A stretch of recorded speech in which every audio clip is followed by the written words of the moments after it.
ये है आपका मैथमेटिक्स का आईएससी 2025-26 का सिलेबस। सिलेबस में एक्चुअली सिलेबस आपको सब मिल जाएगा। मैंने इसको इस तरह से डिजाइन किया है कि जो भी पोर्शन कट गया है ना, वो सारा आपको यहां पर मैं दिखा रहा हूं। तो इसको आप अच्छे से सेव कर लेना। इस वाले पार्ट की हम अलग से भी वीडियो बना के डाल देंगे और आप इसको देख लेना, और इसमें जो है जितना पोर्शन है उसको काटते चले जाना, 3 या 4 स्लाइड में सारा हो जाए। तो ये आपका मैथमेटिक्स सिलेबस आईएससी 2025-26 का मैं वो क्वेश्चंस बता रहा हूं जो कि आपके आउट ऑफ सिलेबस हैं। तो ये आपका ऑल एक्सक्लूडेड टॉपिक्स, जितने भी टॉपिक्स एक्सक्लूड हो गए हैं वो सारे के सारे।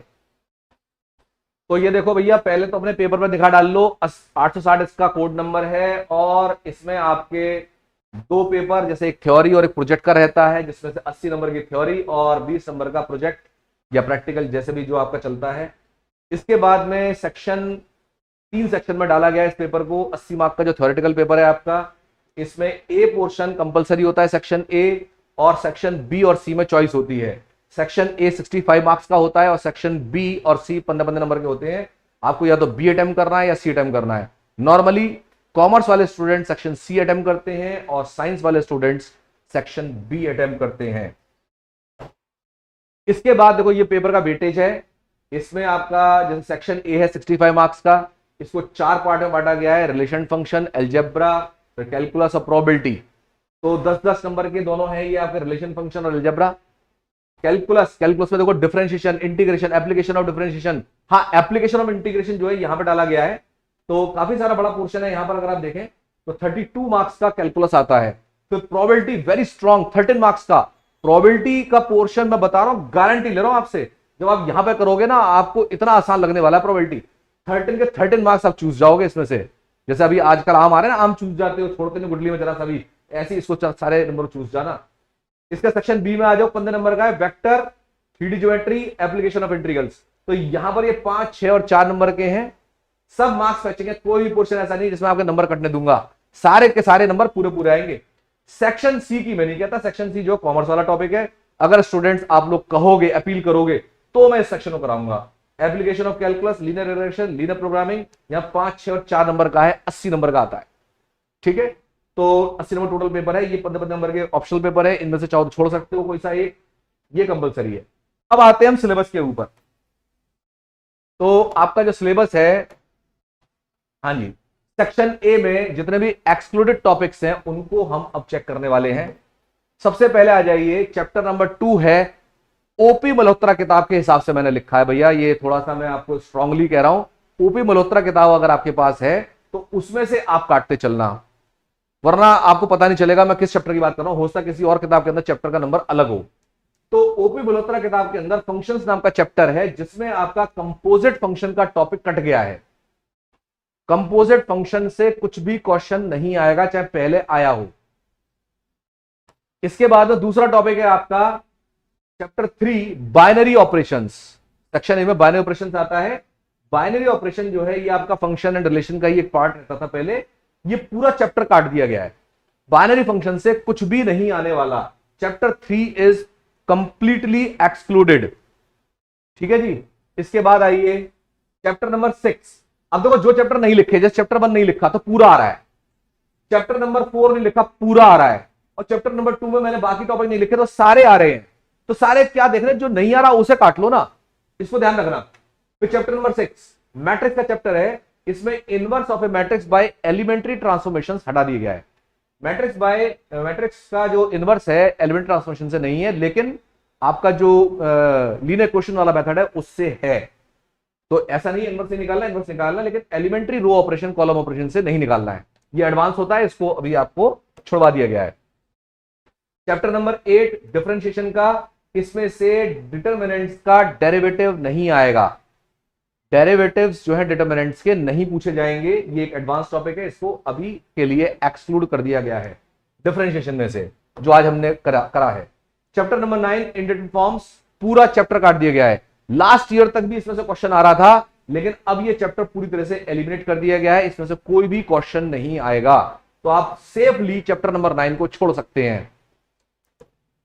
इसके बाद chapter number 10 mean value theorems का होल चैप्टर इज एक्सक्लूडेड। यहां पर जो आपकी रॉल्स थ्योरम है और जो लैग्रांजे मीन थ्योरम है वो बिल्कुल हटा दी गई है, ना तो उसका कोई प्रूफ आएगा और ना ही उस पर बेस्ड कोई एप्लीकेशन पर क्वेश्चन आएगा। ये पूरा क्वेश्चन हटा दिया गया है। इसके बाद chapter number 11 application of derivatives. Application of derivative में आपको अप्रोक्सीमेशन जो है वो छोड़ देना है और पॉइंट्स ऑफ इन्फ्लेक्शन छोड़ देना। ये दोनों काफी एडवांस टॉपिक हैं, आपके सिलेबस से हटा दिए गए हैं। तो यहां पर इसमें आपको चैप्टर नंबर 11 के केवल ये दोनों छोड़ने हैं। इसके बाद max minima, tangent normal, rate measure सब आपके सिलेबस में है ना, उनको अच्छे से करेंगे। इसके बाद में आ जाइए डेफिनेट इंटीग्रल। ये आपका चैप्टर 16 है, अभी सेक्शन ए चल रहा है। सेक्शन ए के अंदर definite integral, definite integral as a limit of sum ये हटा दिया गया। पहले सीबीएसई आईसीएसई दोनों में आता था, लेकिन फिलहाल अब ये यहां पर आपके सिलेबस में नहीं है। Definite integral as a limit of sum ये अब नहीं आएगा टॉपिक। इसके बाद में अब आता है डिफरेंशियल इक्वेशन, चैप्टर नंबर 17, और इसमें फॉर्मेशन ऑफ डिफरेंशियल इक्वेशन। इसमें क्या होता था, वर्ड प्रॉब्लम आती थी, उस हम डिफरेंशियल इक्वेशन फॉर्म करते थे, फिर उसको सॉल्व करते थे। यहां पर आपको फॉर्मेशन हटा दिया गया है। फिर इसके बाद में problems on applications of differential equation, कैसी भी एप्लीकेशन नहीं आएगी, ग्रोथ वाले, डीके वाले, है ना, वेलोसिटी वाले, एक्सेलरेशन वाले, कोई सवाल डिफरेंशियल इक्वेशन में नहीं पूछे जाएंगे। सेकंड ऑर्डर डिफरेंशियल इक्वेशन भी एलिमिनेट हो गई है, इससे भी क्वेश्चन रहा करता था, ये भी पोर्शन एलिमिनेट कर दिया गया है। तो आपको पेपर इस बार कुछ डेकोरेटिव, कुछ आसान मिलने वाला है। यहां पर ये सब बिल्कुल हटा दिए गए हैं, पहले ये थोड़े स्ट्रॉन्ग टॉपिक माने जाते थे। चैप्टर 20, चैप्टर 20 से पहले प्रोबेबिलिटी वाला चैप्टर है, चैप्टर 19। चैप्टर 20 में जो थ्योरेटिकल प्रोबेबिलिटी डिस्ट्रीब्यूशन है, पूरा चैप्टर हटा दिया गया है ना। इसमें आपको कुछ भी करने की जरूरत नहीं है।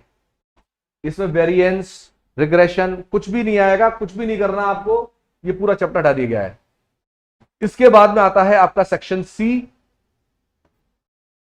Section B, sorry section B रह गया अभी, तो सेक्शन बी आइए। सेक्शन बी में वेक्टर्स में आ जाइए, चैप्टर 21 है ये। सेक्शन ए कंप्लीट हो गया हमारा। अब सेक्शन बी में वेक्टर्स में स्केलर ट्रिपल प्रोडक्ट नहीं आएगा, आसान टॉपिक होता था लेकिन हटा दिया गया है। और proofs of geometrical theorems using vector algebra, ये एक स्ट्रॉन्ग टॉपिक था, इसको भी हटा दिया गया है। तो कोई भी आपको प्रूफ ज्योमेट्रिकल थ्योरम्स का वेक्टर अलजेब्रा को लेते हुए नहीं करना है। इसके बाद आ जाइए chapter number 23, 3 dimensional geometry, symmetric and non symmetric forms of lines. ये पोर्शन लास्ट में है, अगर आप ऊपर में देखेंगे तो ये वहां से एक्सक्लूड कर दिया गया है। अब ये टॉपिक आपके सिलेबस में नहीं है। इसके बाद में चैप्टर 24 प्लेन का, equation of a plane through the intersection of two planes. ये भी आसान टॉपिक हुआ करता था, लेकिन हटा दिया गया तो हट गया है। तो कोई भी प्लेन की इक्वेशन आपको फाइंड करने के लिए नहीं आएगी जो कि दो प्लेन के इंटरसेक्शन से पास हो रहा हो। इसके बाद आ जाइए एप्लीकेशन ऑफ इंटीग्रल्स। इसमें एरिया जो है ट्रिग्नोमेट्रिक फंक्शन, लॉगरिथमिक फंक्शन और एक्सपोनेंशियल फंक्शन, किसी से भी बाउंडेड एरिया नहीं आएंगे। केवल आपके सिलेबस में कौन कौन से हैं, आपका पैराबोला, एलिप्स, हाइपरबोला, है ना, और आपका सर्कल और इनके इंटरसेक्शन। तो ये सारे कर्व यहां पर होंगे, लेकिन इनमें से कोई सा भी कर्व एनक्लोज नहीं किया जाएगा। जैसे ट्रिग्नोमेट्रिक फंक्शन होते हैं ना, साइन एक्स कॉस एक्स के, उनसे कोई कर्व एनक्लोज नहीं होगा। एक्सपोनेंशियल फंक्शन e की पावर x, उससे एनक्लोज नहीं होगा। लॉगरिथमिक फंक्शन से एनक्लोज नहीं होगा। बाकी है बहुत आसान ये टॉपिक, लेकिन इन्होंने हटा दिया तो हटा दिया। इसके बाद में सेक्शन सी में से कुछ भी नहीं काटा गया, ये माना गया सेक्शन सी बिल्कुल ठीक है, तो section C is okay. Section C वालों को कुछ भी चिंता करने की जरूरत नहीं है, उनका पेपर जैसा था वैसा का वैसा ही रहेगा, सेक्शन सी में कोई फर्क नहीं है। ठीक है, तो ये था आपका टोटल, मैंने बताया सिलेबस जो कट गया है। बाकी जितना भी है वो सारा सिलेबस, उसकी पीडीएफ आपको वो भेज दूंगा मैं, आप डाउनलोड कर सकते हैं आईएससी की वेबसाइट से, वहां भी है। और आप मुझसे कहोगे तो मैं इसकी पीडीएफ आपको भेज दूंगा। ठीक है, अगर आपको इसकी पीडीएफ चाहिए, पीछे वाली पीडीएफ चाहिए, तो मुझे बता देना, आई विल सेंड बोथ। केवल आपको मुझे भेजना होगा कि सर मुझे इसकी पीडीएफ भेज दो, सिलेबस की पीडीएफ भेज दो, जो पोर्शन कट ऑफ है। कोई आपसे नाम नहीं पूछा जा रहा, कोई आपसे जो है कोई भी मतलब इंक्वायरी नहीं की जा रही, कोई आपसे पैसे नहीं मांगे जा रहे। भैया सब कुछ फ्री ऑफ कॉस्ट है। कर लो भला, अपना भला कर लो और लो भला कर लो, और आपका भला होगा तो मेरा भला होगा, है ना। वो कहते हैं कर भला तो हो भला। ठीक है भैया, ओके, गुड नाइट एवरीवन। और परसों क्लास होगी, परसों जब हम क्लास देंगे तो उसमें एप्लीकेशन ऑफ डेरिवेटिव स्टार्ट कर देंगे। Okay, good night, good day everyone.